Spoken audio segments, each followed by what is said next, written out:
Hey, everybody. Good morning.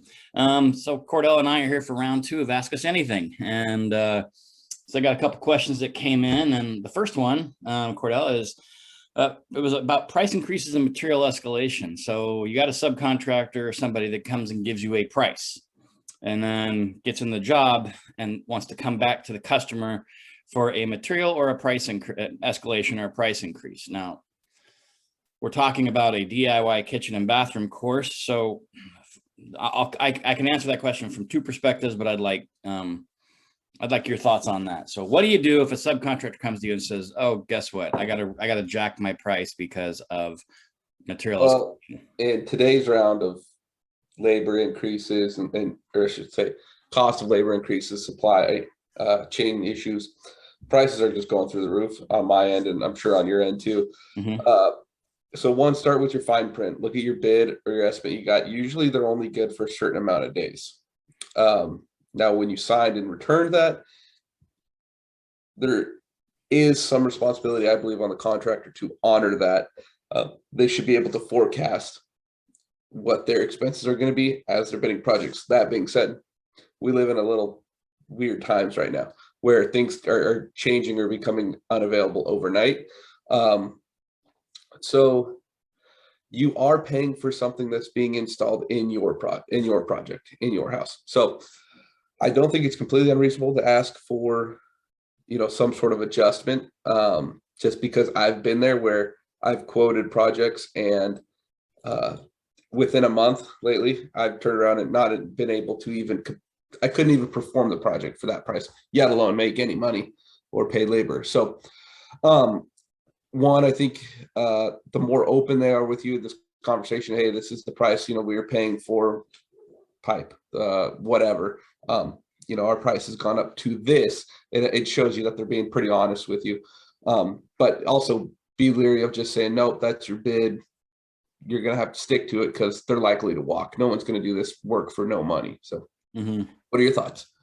Well, I like your first train of thought better, actually, that there is a certain amount of responsibility on the contractor. I mean, I think you and I probably think of it more globally because you and I are the general typically, and we're flying a bit higher with the overall picture of the game and much longer duration projects. It's hard to forecast a huge material escalation that's coming 3 months down the road in a 9-month project. That being said, like a kitchen remodel or a bathroom model, it is a much shorter duration. Without a change order with specific change in materials or anything like that, to me, I'd have a tough time saying, yeah, I'd be okay with it. In a short duration project, like you're saying, in a long duration project. I mean, I remember way back when I was building a house and Hurricane Katrina went and hit, not Katrina, it wasn't Katrina, it was a big hurricane that went and hit Florida, and sheeting prices went bananas, and just like all natural disasters or whatever. I was fortunate enough to sense that was coming and pre-bought everything, but overnight that stuff doubled in price. So by doing so, I saved myself money in the long run because it was a locked fixed bid. So I don't know, I probably talked around it in circles. I think on a short duration project, I don't think it's appropriate to get hit with a material escalation unless something really drastic happens. That's just kind of my perspective on that. Long duration projects, I think, it's like you said, in today's day. What I am seeing a lot now is an add-on. It's not a materials escalation price, it's a fuel surcharge. Delivery costs. There's a lot of that. Delivery costs are up. So what's that? Oh, mobilization fee, fuel surcharge, a lot of the.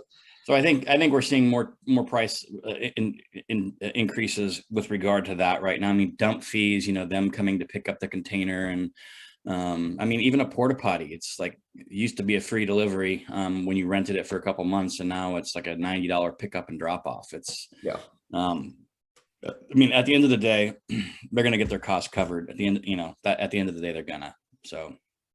Yeah, I think for someone like an electrician or like a plumber, they should be able to, as long as you're not trying to get a bid. I guess the other part to that is, did you get this bid 12 months ago and now you're finally kicking off your project? Oh, totally agree with you. It's like that's where that's where I'm going to go back to what do we keep preaching on? The pre-construction planning phase. So maybe you did get your bid and maybe you hadn't, if you have called them, set a project date, did your preliminary budget, ask for final budget revisions. And if you went through all those steps and now you're kicking off on a short duration project, I guess that's where my thinking Yeah, is. no, and I would agree they should own some of that. I think Mm, that's not typically been a product or a problem in my world right now. Like you're mm. saying though, I started a big framing job, and from when we started, 7/16 OSB was $16. When we finished, it was $97.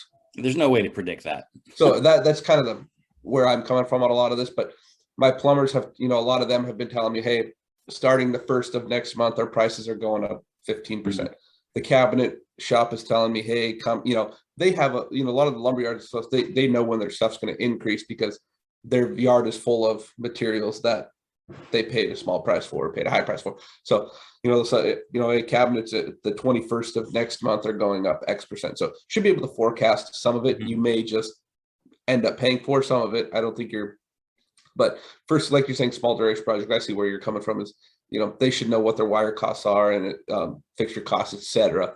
So, well, and of course you brought in the variable, Cordell. That was a really good thought that, I was coming from it from mindset, short duration project. They followed the pre-construction phases, hit every step, did their due diligence. They should not, but if they didn't do those steps, and you're right, you got to do your steps in order to receive the benefit, and I'm just doing the math in my head. You said 16 to 97, $80 difference.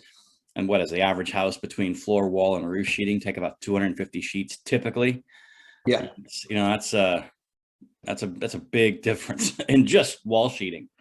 Oh yeah. I mean, you know what a framing bid costs, and I was probably 100 sheets at $80 difference.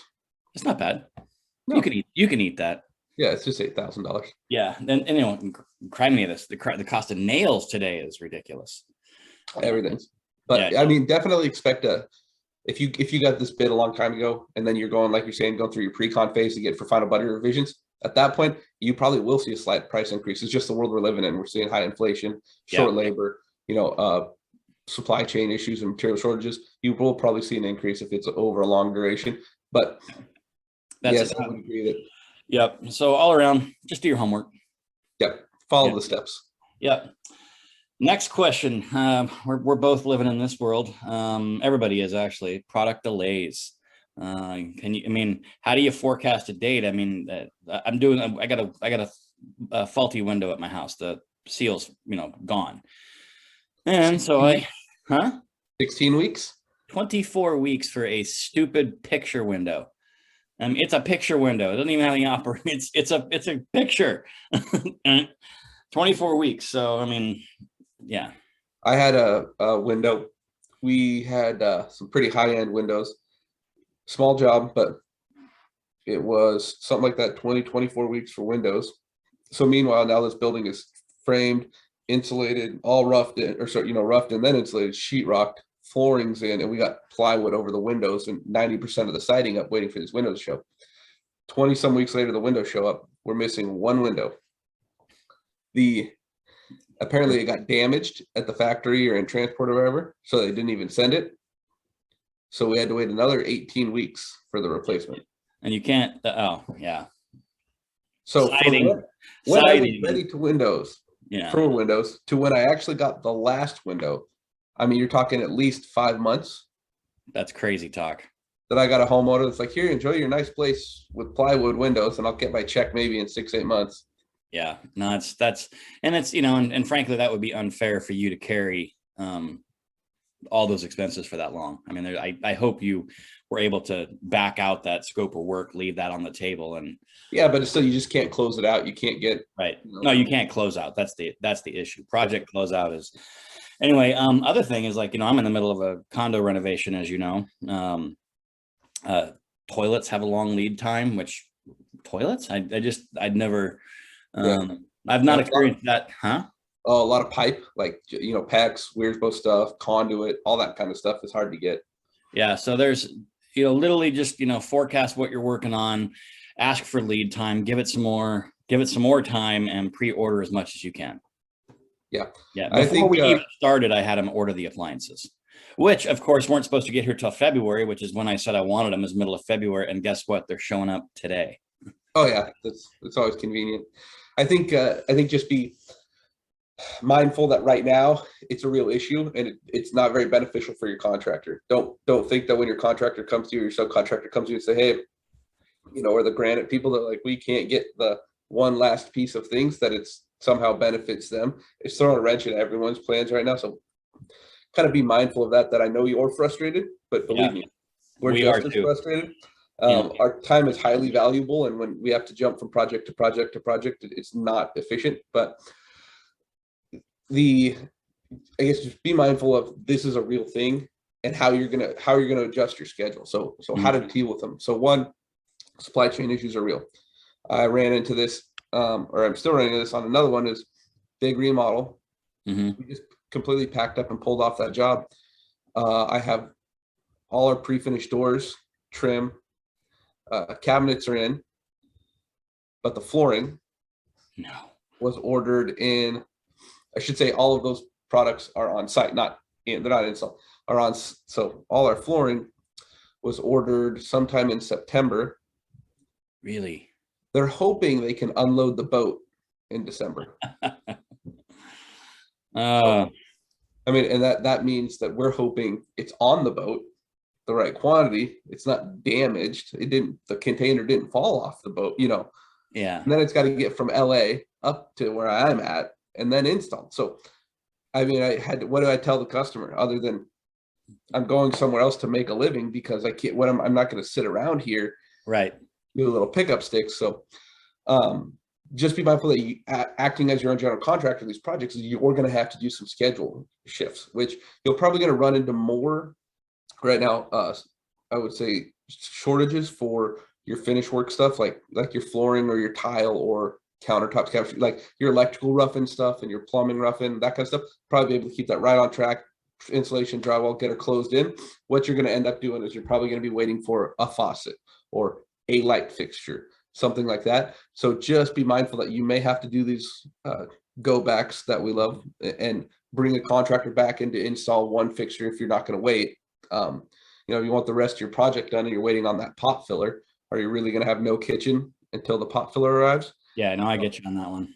You just may have to just schedule to these things. It's just how it's going to happen right now. There's just no way around it. And yeah, hopefully we get our world back on track and get stuff unloaded, and yeah, hopefully. Yeah, it's a very unique time. How's that? What do they say? These are very trying times. Yes, but that just builds character. Anyone else reach out?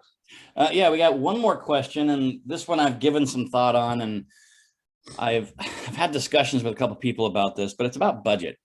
And so anyway, the question is, should I give out my budget number to a contractor when getting a price? And if a contractor is going to come up and say, oh, okay, so you want me to do a kitchen remodel, what's your budget? And I have mixed feelings on it. First of all, I believe in that blue collar people are hardworking, honest people by default. However, I've never liked it when people give me their number, because at the end of the day, it doesn't matter to me. It does. I don't mean to say I'm unfazed by people's money, meaning I approach each project with, here's I build the project out. I throw it in my template, throw, all the numbers at it that, you get your bids, you get all that fun stuff, and the price is the price. It's like if I come in at $150,000 and your budget's 125, it doesn't mean I'm lowering it. Likewise, if I've come in at 150 grand and I know your budget's 175, hey, good for you. Right. It's, to me, I've always approached it that their number was really secondary issue to me. And if there was a big skew and they wanted to work with me, there's ways to value engineer and look at things and do some things more efficiently. That's my take on it. And I look at it from a similar aspect of when someone price shops a contract, or someone was higher priced than me or lower priced than me, is that customer and that other contractor doesn't know my numbers. They don't know what it takes to make my business tick so I can still make a profit, all of these expenses I have so I can pay those bills. And I don't know what those guys do. You know, I don't run a chuck and a truck contracting business. I run a medium-sized contracting business. Yeah. Meanwhile, employees and overhead and equipment and office and you ran from a chuck and a truck to, 40, 50 employees, whatever it is at one time, and multiple subcontractors. And those have different expenses. So when someone says, oh, I want to spend, I have 50,000 to spend on my kitchen, I might come in and say, okay, we could probably get you something for, we could do something. But it does, again, I have to make my money or generate a certain amount of revenue per project. So it's fairly independent of what they're willing to spend. right. I mean, if they do say, hey, I have a budget of like 50,000 and I want these things, and say, okay, well, now we're going to sit down and say, okay, well, this is the grade of cabinet you can really afford. This is the grade of countertop you can afford. This is what you can get for flooring and these kind of issues, where you either need to know, as a contractor, I like to know something, whether that's, I want all of these finishes, give me a price, or I need to be kind of in this realm, give me a price. Now, I want to be in this realm, and I want the vinyl plank and the quartz countertop and this and that and other thing. And it's like, okay, well, I'm going to be honest with you, I probably can't hit that. My numbers still have to work for me. Now that's going into it from like a general contractor perspective, right? Where this is, you probably aren't dealing with a general contractor in a project here. So you may see some of this though, like, they may, like with if there's an installer, build and provide and install custom cabinetry. That's a big one I've seen. It's like, oh, well, what are you looking to spend? It's like, well, I'm really looking to spend nothing, but I understand it costs money. Yeah. So, well, one thing that I have asked in the past is, or not asked or shared, is instead of asking like, what's your number? I would say, well, I've done projects like this in the past. The range has been from, Y to Z. And how would you like me to move forward? Does that work for you? And let's just put some numbers together like that. I like what you're saying is you basically talked about a value proposition for this type of finish. It's probably this. For this type of finish, it's probably that. In a lot of ways, that question, but I also understand that you're going to want to ask the question to pre-qualify so you don't spend, because estimates and bids and all that for a big project, man, takes a lot of time. So I know I answer the question both ways, but I just think that it's I try to answer it generally as far as a range and ask for permission to, does that work, and move on to the next phase of hard bidding or whatever, because it takes a lot of time. Yeah. And I would just, like you're saying though, if you're using a contractor for a certain part of your project, whether that, demo and floor prep and tile floor, whatever, because you're going to be dealing with subcontractor wise, I guess, or everyone's going to be dealing with a subcontractor wise, more or less, or mostly. Be very leery if someone says, oh, so how much can you spend on this? Right. That's the question that watch out for the shady questions. Like, yeah. So, but again, go through the process, get 2 or 3. I don't recommend getting any more than 3 bids. Yeah. You're wasting people's time and you're splitting hairs. Yeah. So at that point, it comes down to comfort with the client, with the subcontractor, whatever. And you might be most comfortable with the highest priced person, but they're probably going to bring some level of, peace to your world anyway. Anyway, that's this week's AMAs. Cool.